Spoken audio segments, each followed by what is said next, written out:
नमस्कार। Crime free Bharat mission की live telecast में आप सभी का स्वागत है। आज हम चर्चा करेंगे कि कल वृक्ष अकाउंट के माध्यम से ऐसे गरीब व्यक्तियों की जिनके जेब में एक पैसा नहीं है, जिनके पिताजी के जेब में एक पैसा नहीं है, हम कैसे महापरिवर्तित भारत 5 मौलिक अधिकारों वाला भारत, जिसमें रोजगार का मौलिक अधिकार, जिसमें शिक्षा का मौलिक अधिकार, जिसमें स्वास्थ्य का मौलिक अधिकार, जिसमें भोजन का मौलिक अधिकार और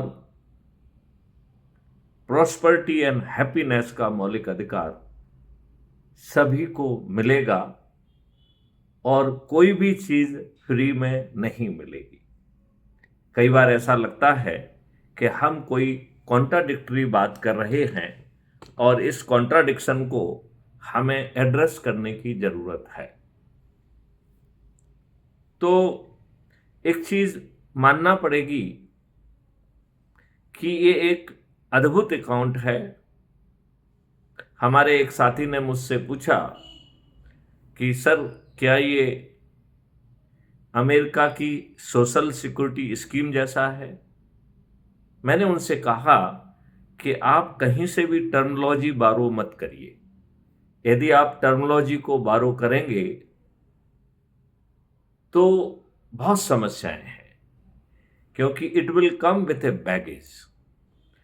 तो सोशल सिक्योरिटी स्कीम अमेरिका की जो है, उसमें भी चाहे आपने पहले पैसा दिया हो या आपके टैक्स का पैसा हो, वो आपको फ्रीबी के बतौर दिया जा रहा है और जिस समय वो दे रहा है उस समय वो फ्रीबी बन गया है। जबकि Albrecht account crime free Bharat mission के मॉडल के तहत एक ऐसा अकाउंट है जिससे आपको अस्थायी पैसे मिल रहा है, अस्थायी धन मिल रहा है, और वो भी बिना मांगे मिल रहा है। जैसे सामान्य कोर्स में यदि आपके पास धन नहीं है और आपने अपने 5 मौलिक अधिकारों के लिए कुछ पेमेंट किया, तो बिना मांगे कल वृक्ष अकाउंट से पैसा आ जाएगा और जब आप कमाएंगे और आपके अर्निंग अकाउंट में पैसा आएगा तो अपने आप पट जाएगा। कुछ लोगों ने मुझसे पूछा कि साहब, कल वृक्ष अकाउंट में तो बहुत पैसे की जरूरत होगी, ये कहां से आएगा? तो कल वृक्ष अकाउंट में बहुत पैसे की जरूरत नहीं होगी और उसके पास आवश्यकता से ज्यादा धन उपलब्ध होगा और वो 3 सोर्स से आएगा। भारत सरकार का जो खजाना है, ट्रेजरी है, वो बैकअप सपोर्ट का काम करेगी। सभी बैंक के पास जो डिपॉजिट हैं वो भी क्राइम फ्री भारत मिशन के कल वृक्ष एक्ट के लिए बैकअप का काम करेगी। और तीसरा बड़ा धन जो राष्ट्रीय संपदा निर्माण अथॉरिटी के द्वारा राष्ट्रीय संपदाओं को अनुमोदित किया जाएगा, उतना धन एडवांस में निर्मित हो जाएगा। और चूंकि राष्ट्रीय संपदाओं के निर्माण में समय लगेगा, उसका कुछ गेस्टेशन पीरियड होगा, लिहाजा बहुत सारा धन वो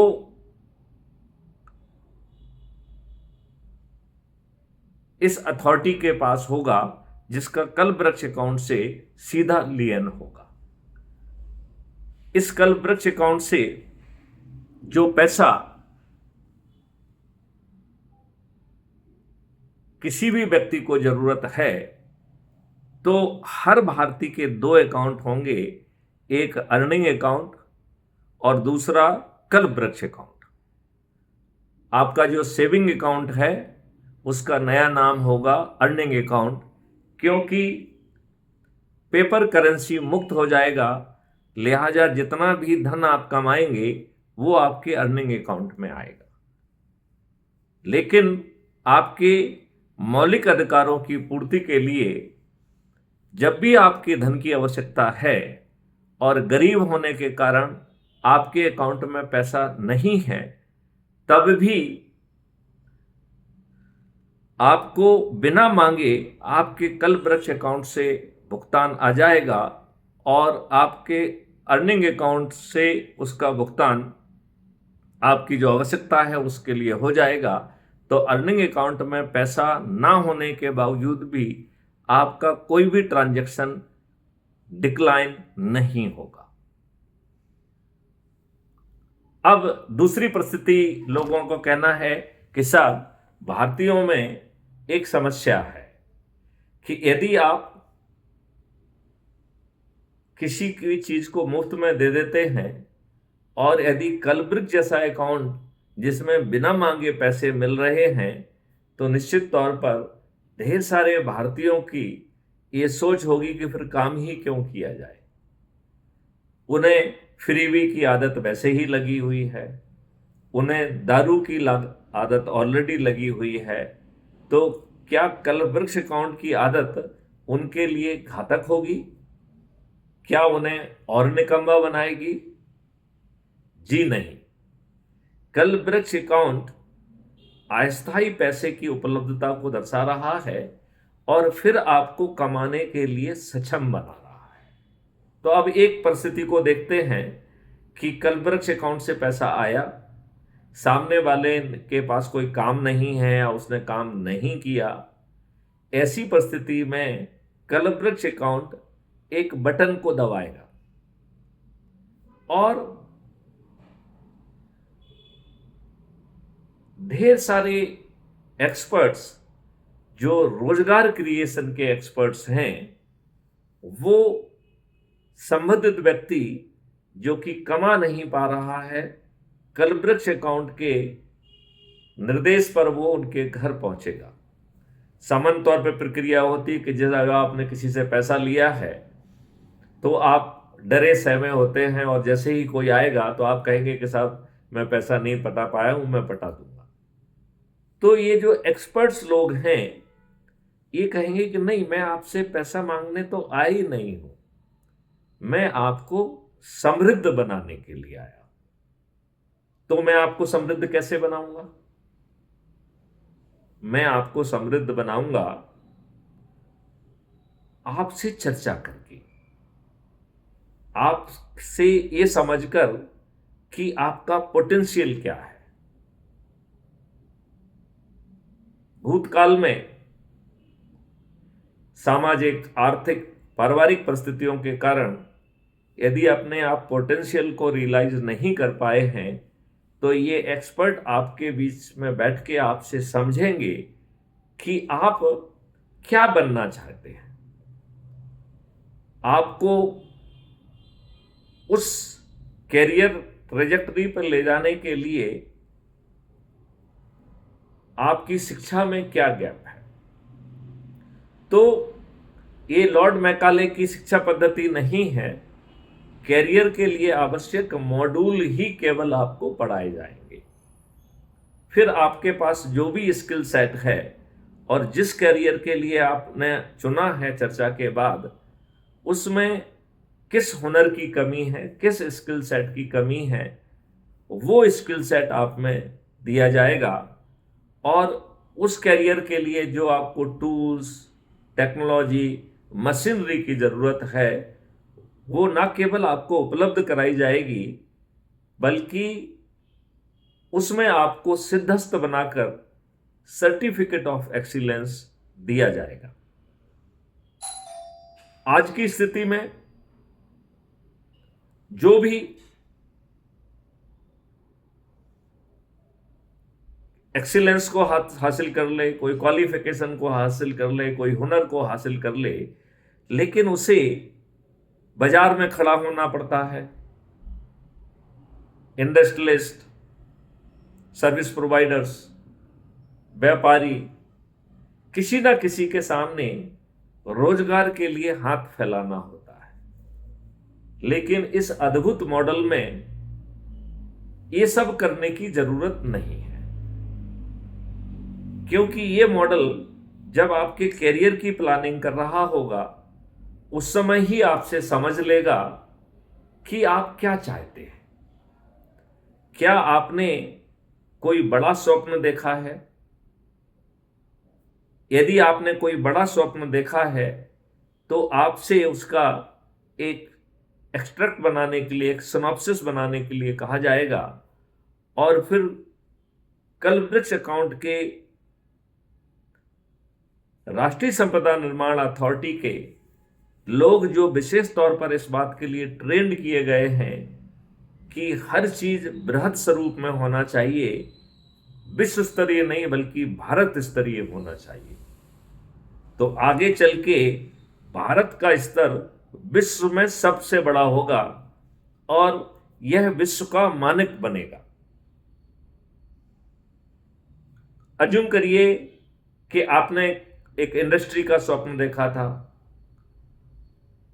आपने जो प्लानिंग बनाई उसमें 150 करोड़ की फैक्ट्री का एक प्रस्ताव आपने बनाया, लेकिन राष्ट्रीय संपदा निर्माण अथॉरिटी के लोग आपके साथ बैठकर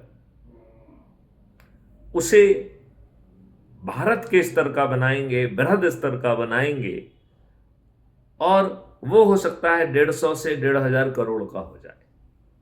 और एक बार आम सहमति बनने के बाद जैसे ही उसे अनुमोदित करेंगे, उतनी ही भारत विकास निधि एक डिजिटल करेंसी ऑटो जनरेट होगी। यह करेंसी आज की रुपए से, आज की पेपर करेंसी से 1000 गुना सुपीरियर होगी। यहां मैं आपको समझाना चाहूंगा, आपको बताना चाहूंगा कि पहले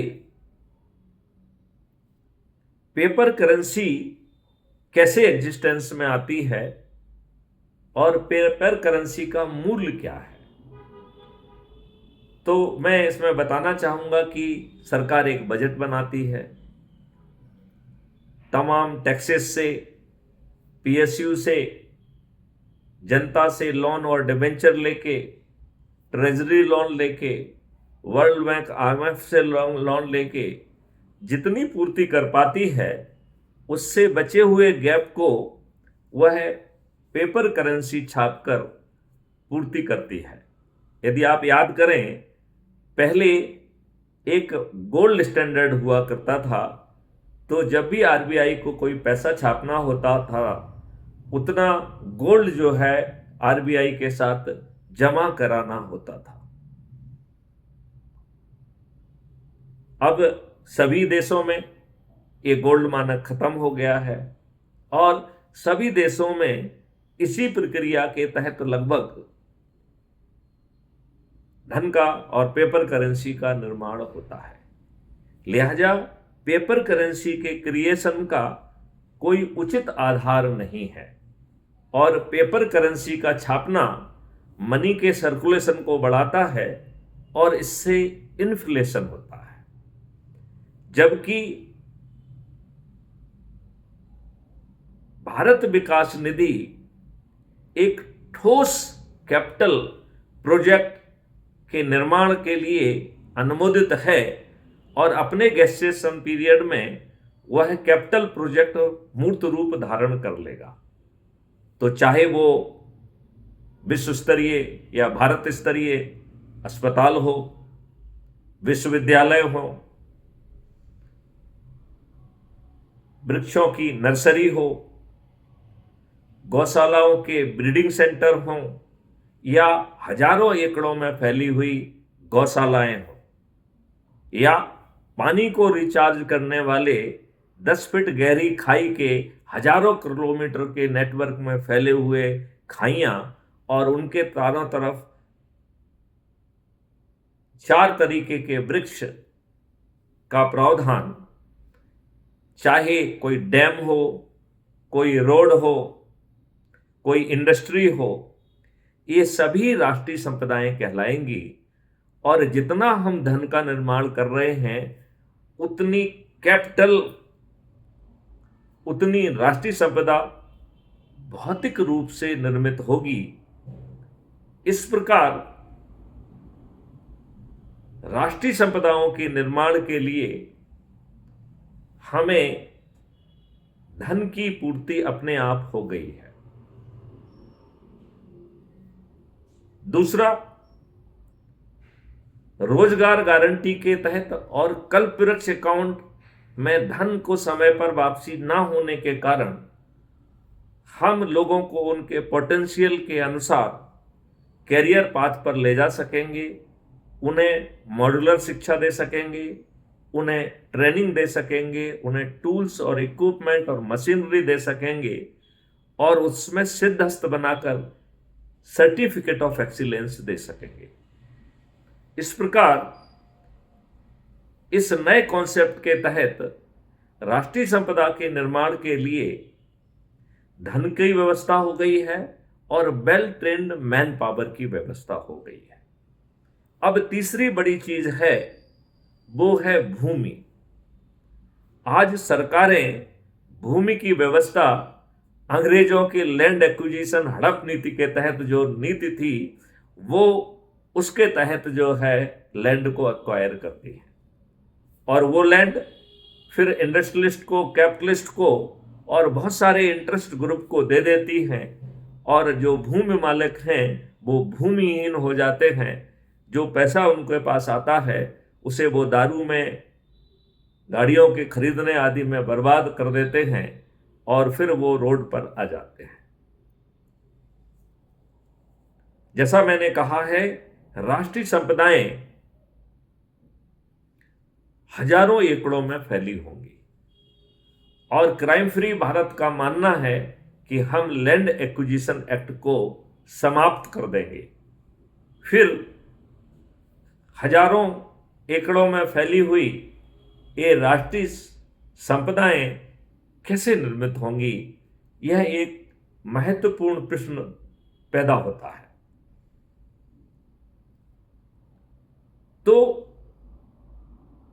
राष्ट्रीय संपदाओं के निर्माण के लिए भूमि बाधा नहीं बनेगी, लिहाजा इसके लिए एक दूसरा कानून बनेगा जिसको लैंड ओनरशिप एक्ट कहेंगे।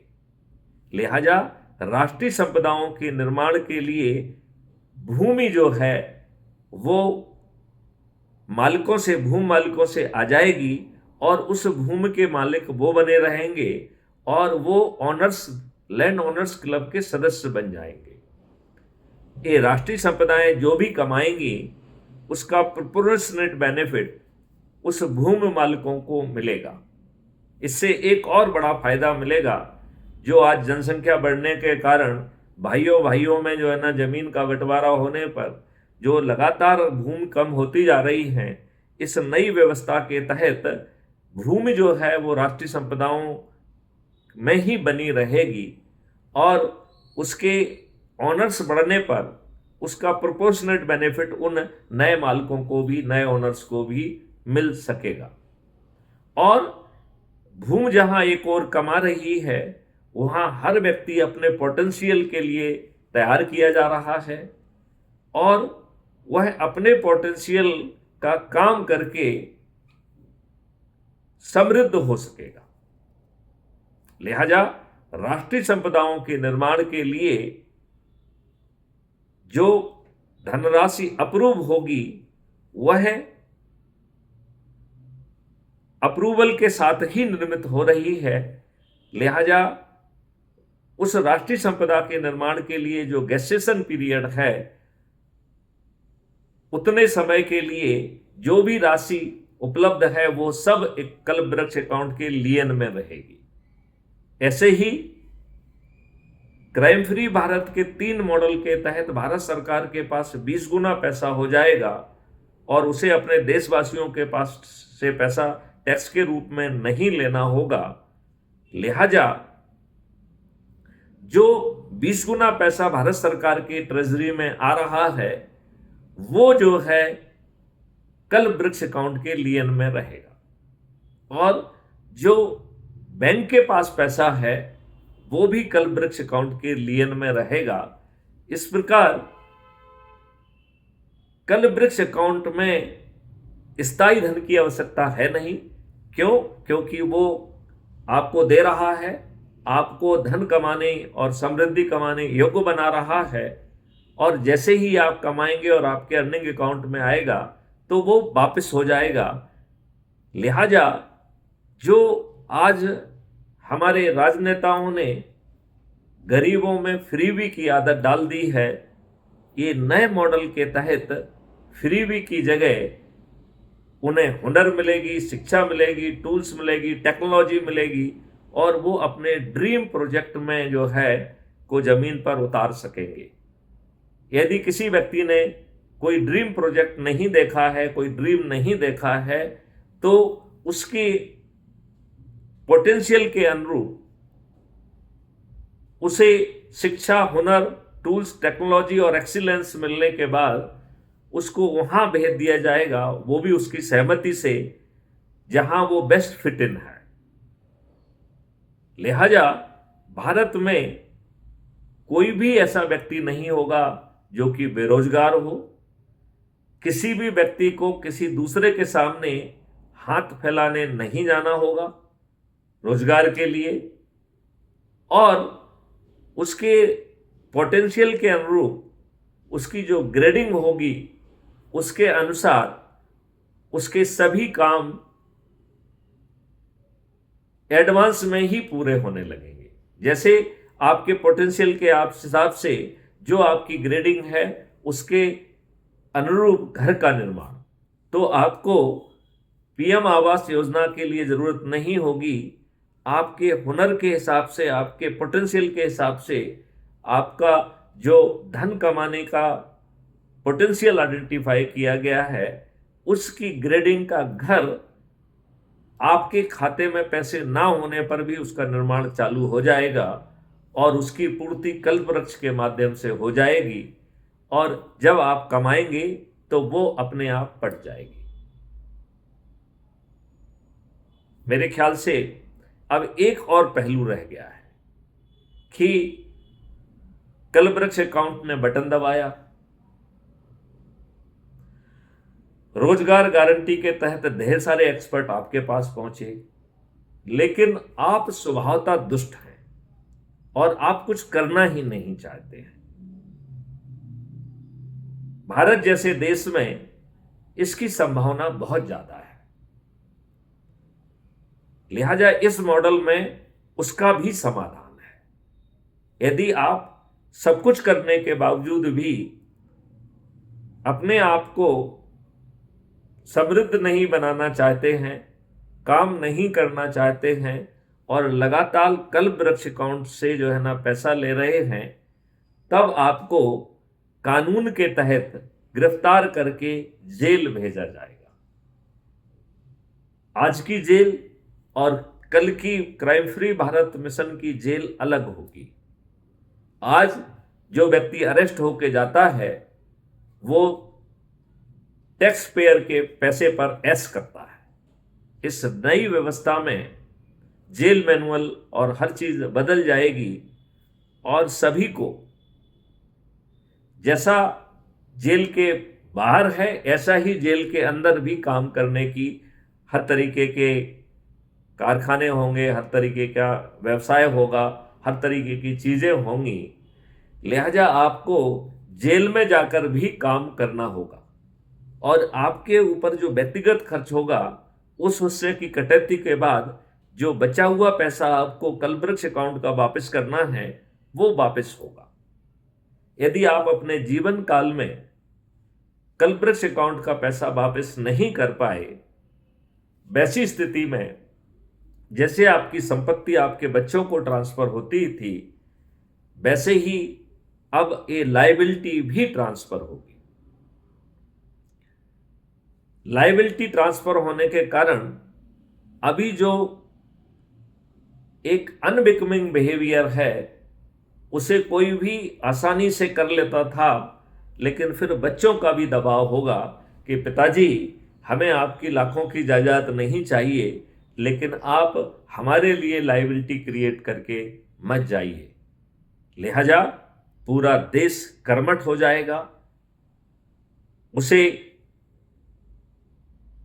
रोजगार के लिए,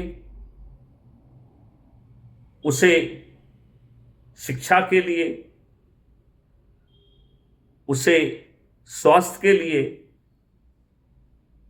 उसे भोजन के लिए और समृद्धि और खुशहाली के लिए धन की कमी नहीं होगी। अगले सेशन में हम इन पहलुओं पर और विस्तार से बात करेंगे। यदि आपको लगता है कि किसी पहलू पर आप जो है वो आपके जेहन में प्रश्न हैं, तो मैं आपसे अपेक्षा करता हूं कि कमेंट बॉक्स में आप अपने प्रश्नों को लिखें और हम जवाब देंगे। आओ 21 लक्ष्यों वाले महापरिवर्तित भारत, 5 मौलिक अधिकारों वाले महापरिवर्तित भारत को जमीन पर उतारें। इसके लिए आपको 4 सरल उपाय करना होंगे। आपको YouTube चैनल पर जाकर crime free Bharat mission app या crime free Bharat YouTube channel, जो कि मैथिली शरण गुप्त फॉर्मर डीजीपी मध्य प्रदेश व प्रेसिडेंट क्राइम फ्री भारत की चैनल है, जिसमें 8000 से भी अधिक वीडियोज हैं जो समझा रहे हैं कि ये देश कैसे बदलेगा। मैं आपसे अनुरोध करता हूं कि आप crime free Bharat mission YouTube channel को सर्च करके सब्सक्राइब करें और प्रतिदिन एक वीडियो देखने का संकल्प लें। दूसरे उपाय के तहत आपने जो crime free Bharat mission YouTube channel को सब्सक्राइब किया है, इसके प्रत्येक वीडियो के लिए मैं के डिस्क्रिप्शन बॉक्स में एक लिंक दी गई है। वह link Maithili Sharan Gupt farmer DGP और प्रेसिडेंट क्राइम फ्री भारत के ही अपराध एवं भ्रष्टाचार मुक्त ऐप की लिंक है। बहुत सारे साथियों को डिस्क्रिप्शन बॉक्स में कैसे पहुंचा जाए यह समझ में नहीं आता है। वो YouTube पर रोज वीडियो देखते हैं, लेकिन उनका डिस्क्रिप्शन बॉक्स से कोई वास्ता नहीं पड़ता है। तो मैं आपको समझाना चाहूँगा कि हर वीडियो के नीचे एक टाइटल होता है, और आप ध्यान से देखेंगे तो टाइटल के नीचे पतले अक्षरों में MORE मोर लिखा होता है। जब आप मोर को क्लिक करेंगे तो डिस्क्रिप्शन बॉक्स पार्शली खुल जाएगा। आपको पार्शली खुले डिस्क्रिप्शन बॉक्स को ध्यान से देखना है, और उसमें भी लास्ट में पतले अक्षरों में MORE मोर लिखा है। जब ये दूसरे मोर को आप क्लिक करेंगे तो डिस्क्रिप्शन बॉक्स पूरी तरह से खुल जाएगा। मैं आपसे अनुरोध करता हूं कि आप मैसेज को पढ़ पाएंगे, और उसमें नीले रंग से लिंक दी गई है जिसमें लिखा हुआ है कि मैथिली शरण गुप्त का अपराध एवं भ्रष्टाचार मुक्त भारत ऐप को डाउनलोड करें। मैं आपसे अनुरोध करता हूं कि दूसरे उपाय के तहत उसे डाउनलोड कर लीजिए। तीसरे उपाय में आपको, जो आपने crime free Bharat mission app को डाउनलोड किया है, उसको खोलना है। उसके नीचे दाहिनी ओर जहां आपका फोटो दिख रहा है और प्रोफाइल लिखा है, उस टैब को क्लिक करना है तो आपकी प्रोफाइल खुल जाएगी, और उस प्रोफाइल में सबसे ऊपर ऐप के द्वारा ऑटो जनरेटेड आपका आइडेंटिटी कार्ड दिखाई देगा, और उसके नीचे शेयर करने के 3 तरीके हैं। मैं आपसे अनुरोध करूंगा कि जो पहला तरीका है शेयर ऑन व्हाट्सएप, आप उसका उपयोग करें, और उसके माध्यम से आप जिनसे भी जुड़े हैं उन सब से उसे शेयर करें। विशेष तौर पर परिवार के सदस्य, अपने रिश्तेदार, अपने मित्र, अपने पड़ोसी और जिन संगठनों से आप जुड़े हुए हैं उनसे जरूर शेयर करें। शेयर करते ही तीसरा उपाय भी पूरा हो जाता है। अब 4 में से 3 उपाय पूरे हो गए हैं, केवल एक उपाय रह गया है।